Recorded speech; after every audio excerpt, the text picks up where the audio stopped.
C'est la seconde vidéo sur cette entreprise aussi. Ok, la première date, je ne sais pas d'il y a combien de temps. Je pense qu'on était au près au même niveau de prix ici. Donc, c'est une entreprise que j'aimais bien.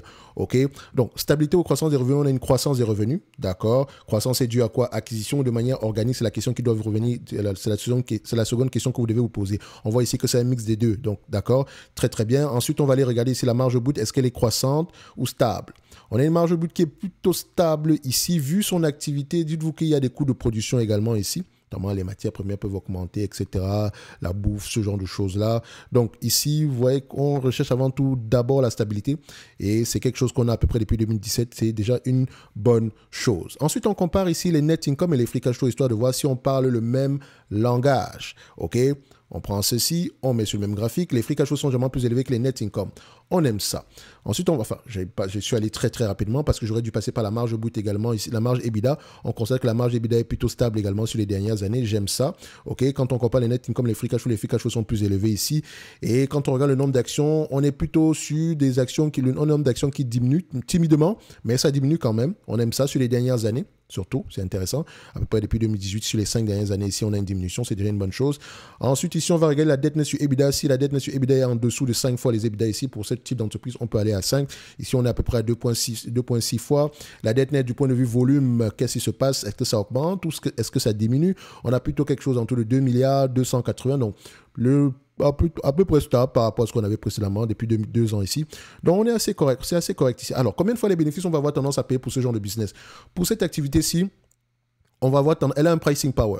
Parce que dernièrement, j'ai lu rapidement les rapports financiers ici où elle avait augmenté ici le prix ici le prix ici pour chaque admission, d'accord? Donc le revenu par client avait augmenté, ou bien par utilisateur, ce genre de choses-là. D'accord? Donc c'est une bonne chose. Et dites-vous également ici que c'est un pricing power qui pourrait continuer à augmenter de plus en plus parce qu'elle est située à peu près sur un type de produit entre parenthèses, de luxe. OK?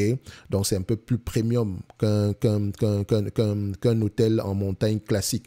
OK? Ce sont généralement ici c'est une chaîne d'hôtels ici dans des régions où il y a beaucoup de neige. D'accord? Donc, quand on skie, ce genre de choses-là, vous allez payer la location des produits, etc., l'hébergement, ce genre de choses-là. Bref, je vous laisse aller voir ce qu'elle fait ici. Comme d'habitude, je ne passe pas de temps ici pour la description de la vidéo, la description de la compagnie. Si les chiffres vous intéressent, vous allez aller creuser.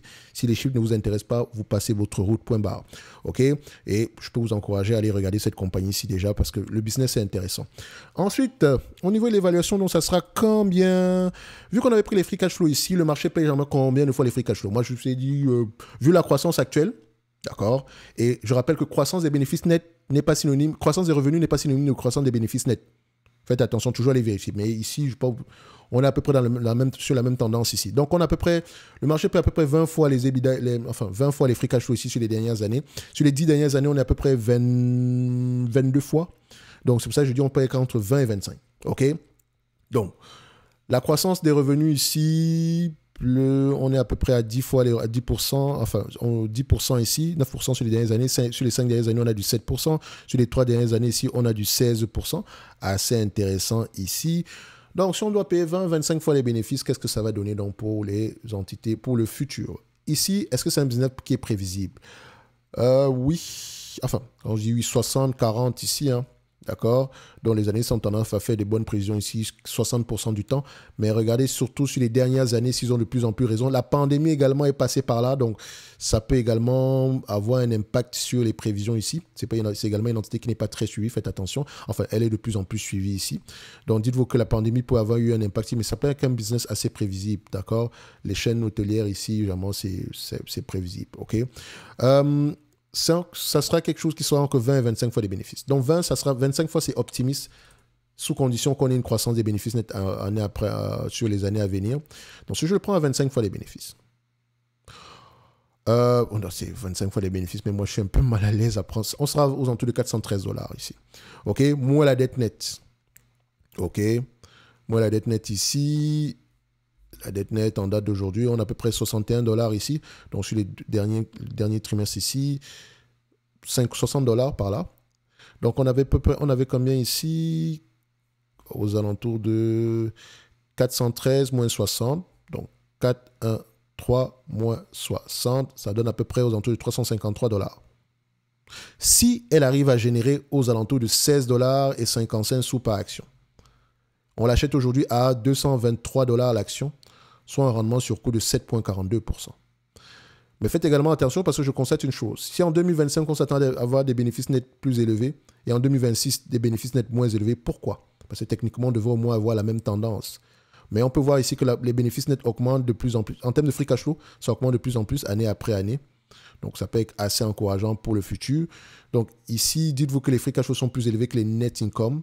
Peut-être parce que la dépréciation ici, on déprécie plus qu'on en a besoin. Mais si on la prend à 20 fois les bénéfices, parce qu'il faut toujours avoir tendance à avoir une roue de secours par là. Disons, 20 fois les bénéfices, on est aux alentours de 16,55 $, multiplié par 20, d'accord? Moins la dette nette aux alentours de 60 ici, ça donne à peu près aux alentours de 271 $. Donc, au prix actuel, ça peut être intéressant. Ça peut être intéressant.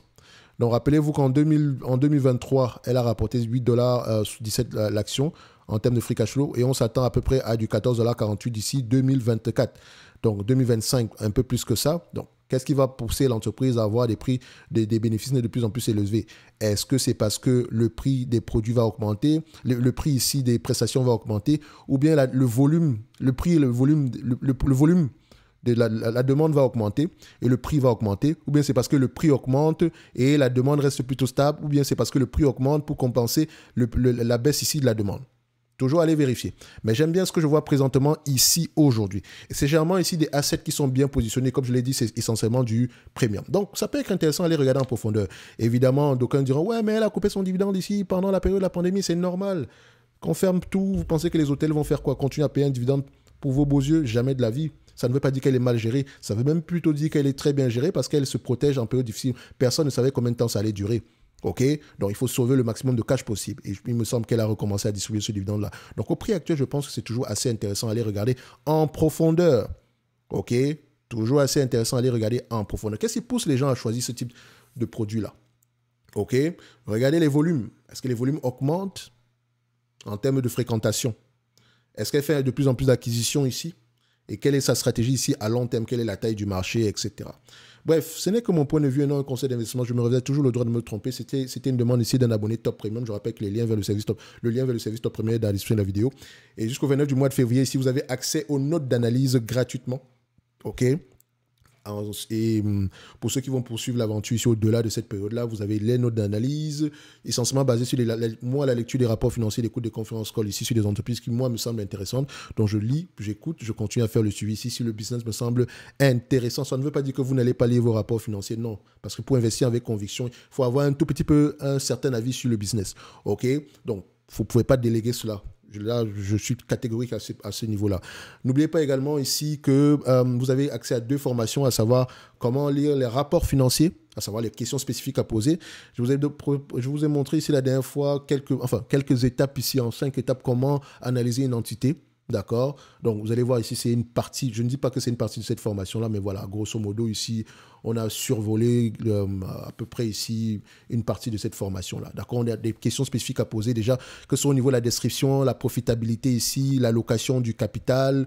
Ce sont des choses qu'on a tendance à faire ici, mais encore plus en profondeur ici, quelle est la raison derrière, quel est le raisonnement derrière toutes ces étapes-là? OK? Donc, pourquoi est-ce qu'on va questionner les parts de marché? Où est-ce qu'on va aller regarder ça, etc. Bref, vous avez à peu près ces informations-là sur les rapports financiers, comment lire les rapports financiers, sans compter également l'analyse des rates ici. OK? Comment analyser une rate, parce que ça ne s'analyse pas de manière classique ici, comme tous les secteurs d'activité. Bref, on va se donner rendez-vous sur la prochaine vidéo. Et d'ici là, portez-vous bien.